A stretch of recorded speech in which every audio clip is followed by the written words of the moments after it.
How's it going? It's Tim with RigHands.com, and today I'm back with part 2 of how to get hired on a drilling rig with no experience. Now, in the first video, talked about some cool tips, some cool pointers for getting hired on a drilling rig if you haven't worked on one before. If you haven't watched that video, I will link to it either somewhere around here or in the description box below. So go ahead, check that video out. But stay, wait, keep watching this one because I got some great tips in this video as well. Tip number 1. If you want to get hired on a drilling rig and you have no experience, one thing I recommend is for you to talk to any and everybody you know who works on a drilling rig. Any and everyone you can get in contact with who works on a drilling rig, talk to them, ask them questions, find out all you can, cozy up to them. And the reason you want to do this is not only can you find out some good information like who's hiring, what parts of the country are hiring the most, but also if you get in close enough with someone, they might be willing to give you a referral. And that can work wonders for you.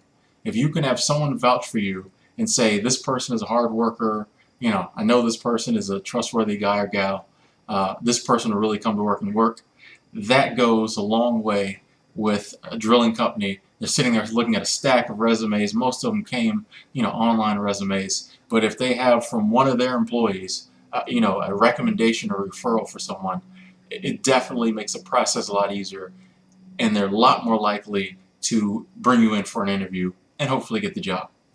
So talk to any and everyone you can, even though 90% of them probably won't give you a referral. All you need is just that one, maybe two people that you can who really know you, that can vouch for you, and that can go a long way to helping you get a job with no experience. Next tip, if you go out to the patch, say you go to North Dakota, or you go to Pennsylvania, or you go to Texas, and you're just dead set on working on the drilling rigs and making that $3,000 a week. One tip I always recommend is if you can't get on the drilling rig immediately, take another job in the patch. Find another job that's in the area. Most of them pay better than those jobs would pay anywhere else. Take one of those jobs in the area, put some time in. While you're working that job, be talking to people, getting your contacts up, getting the people you know up, and stay in the patch, work another job, make good money, and then keep putting in applications. Part of the reason for this is if you're local, it looks a lot better on your application than your resume.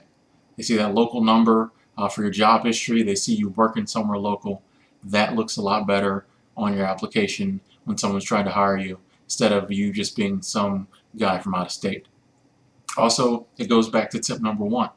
The more you're in the area, the more people you'll meet, the more you'll learn. When job openings do come up, you're more likely to hear about them. You're more likely to have someone vouch for you. So definitely, I know a lot of people, they go up there, they try to work on the rigs. After a month, they haven't got a job on the rigs, they leave. I'm always one of those people that say, hey, just stay in the area. Make some of the good money. Tough it out. Know the housing's probably bad, but tough it out. Do your time. And if you were just dead set on getting a job on the rigs, eventually that day will come. It's a lot easier if you're in the area. Okay, next tip. Actually, someone left a comment on the last video and mentioned having a CDL, and I have heard that a lot of the companies aren't requiring a CDL, but it looks a lot better, and it definitely gives you an edge. They know that you have a CDL, so if the day came where they needed you to drive a big truck for some reason, most likely you wouldn't have to, but if they needed you to, that CDL definitely looks good, on your resume. So if you get a CDL, kudos to you, props to you, it'll help you out.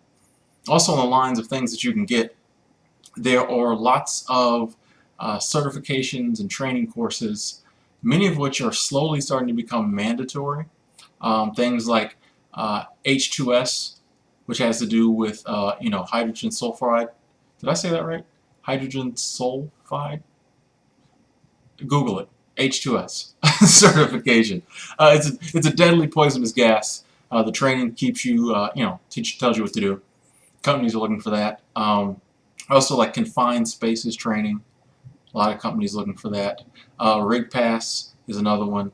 Also, there's different trainings if you're going to go work offshore that you may need to pass.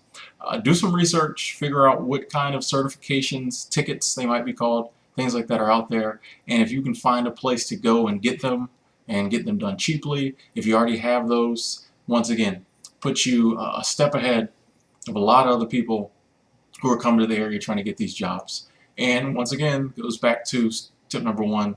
You talk with people, they'll tell you, hey, you're going to work at this company, you're going to need this. So yeah, definitely anything you can get that looks a little better on your resume, CDL, different certification certificates, you definitely want to go ahead and get them.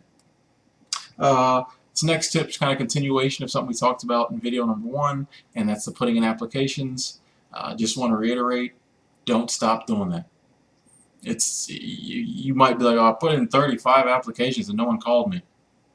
Well, the chances that any of those 35 are going to call you are are slim. Like, you can't just put in 35 applications and sit around the house. Be like, well, I'm waiting for one of those 35 to call.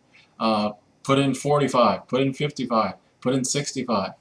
Just continue putting in applications, and doing the other things we said about, calling for the follow-up, showing up at the office. Don't give up. Just continue doing that. I know personally some guys that are real close to me or friends of other people I knew. That was a strategy they employed. They went to, it was in North Dakota. They went to North Dakota, said they were going to get a job on the rigs. Took some time. These dudes were sleeping in the woods in tents, but steady putting the application, working at the temp agency, living at homeless shelters, all those things. I've seen guys do it, but it took some time. But eventually they got jobs on the rigs. These dudes are making buku bucks. So don't give up. It does take perseverance. But if you apply these tips, as well as the ones we mentioned in video number one, it is possible to get hired on a drilling rig with absolutely no experience. So once again, I'm Tim with righands.com. Please check out righands.com. A lot of good information on there. Also check us out on Facebook, Facebook.com/righands, as well as on Twitter, Twitter.com/righands. Lots of good information, all those three places. You go to our Facebook, there's over 100,000 people on there who like us, so they're always on there commenting. Every now and then we do a post where the job's at. We get a lot of responses. It's a great place to find out about jobs.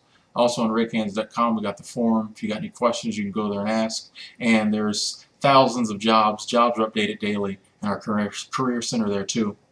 So definitely go to those three places. Like us, friend us, tweet us, whatever you do.